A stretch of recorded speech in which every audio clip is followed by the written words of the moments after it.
Hi everyone! Today we're going to be talking about a period of art history and an artist that a lot of you probably have never heard of. I'm going to be doing a small watercolor study of one of his paintings. Today I have my usual brushes, my pencil, and my paint box. And before we get started, I also want to show you the book that I'm going to be working from today. The day I recorded this video, we were having a snowstorm in Texas, and my power kept cutting in and out.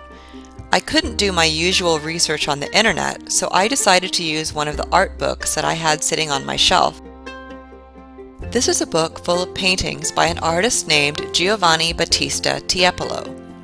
He painted during the 1700s, and he was one of the most famous masters of the Rococo period of art. We'll talk more about that in just a minute. Before we talk about Tiepolo's life and art, I do want to point out that even though this book is from my own collection, the library has many books similar to this. So if you want to see books full of paintings by artists both new and old, feel free to check out the books that we have here at the library.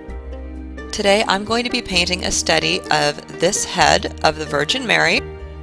That is a detail from the larger painting at the top left of that page, which portrays the three wise men visiting baby Jesus. Alright, let's get started. I'm going to place the book up at the top of my work area so that I can refer to it as I paint. When you're doing a study of a work by a famous artist, the goal is not necessarily to perfectly reproduce the other artist's painting or drawing. It's to learn from that artist. Creating a master study or a copy of a famous painting or drawing or sculpture is a great way to learn the techniques and style of another artist who was an expert in their field, and that's what I'm going to try to do today. First, I'm going to start off by creating a rough pencil drawing. This is a very loose, simple drawing that is just marking off the proportions and the shapes of the face. It's not meant to be terribly detailed. Let me tell you a little bit more about the artist we're studying today. Giovanni Battista Tiepolo, who lived from 1696 to 1770, was an Italian painter and printmaker from Venice. He's considered to be one of the masters of the Rococo period of art. Rococo is a style of art that's full of curves, waves, and shapes found in nature. Imagine lots of gold curlicues and painted skies full of pastel clouds and chubby cupids. That's Rococo. Rococo artists, like Tiepolo, wanted to give people a sense of wonder and awe when they saw their art. Tiepolo was born the youngest of 6 children, and his father died when he was only a year old. He was 14 when he became an art student. Even as a student, people thought his art was remarkable. One writer said that Tiepolo was full of spirit and fire, and he embraced a quick and resolute style of art.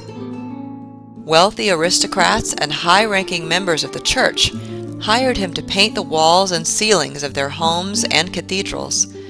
He loved to paint characters from mythology, like Greek gods and goddesses, and characters from the Bible. His skill and beautiful colors made his paintings appear to shimmer with real light.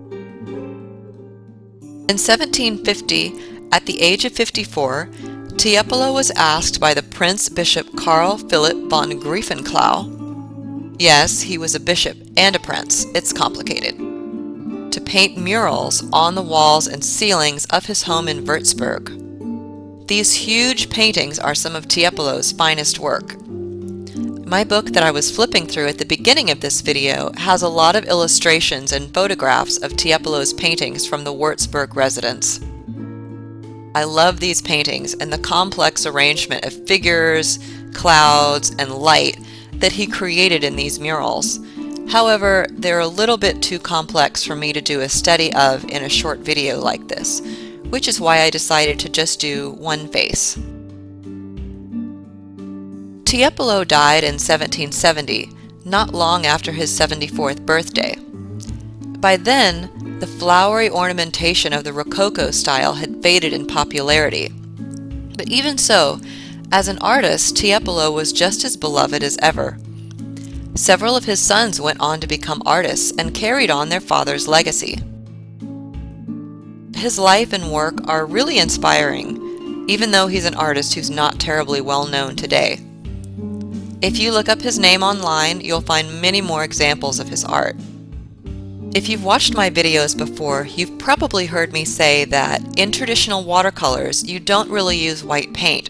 So any light areas or any perfectly white spots of canvas that you want to leave, you need to plan ahead and put less paint in those areas or not paint them at all. I put down a very light layer of flesh tone, and now I'm building up these shadows slowly. I prefer to work in layers when I work with watercolors, and I generally wait for the paint underneath to dry before I put the next layer down. And I'm just about finished with this painting. I hope this inspired you to go out and create a master's study of a work by an artist that you love. If you do, keep in mind, you don't have to be that artist, and your copy doesn't have to be perfect. What you're doing is learning from them and learning from the art that they created. Thank you for watching.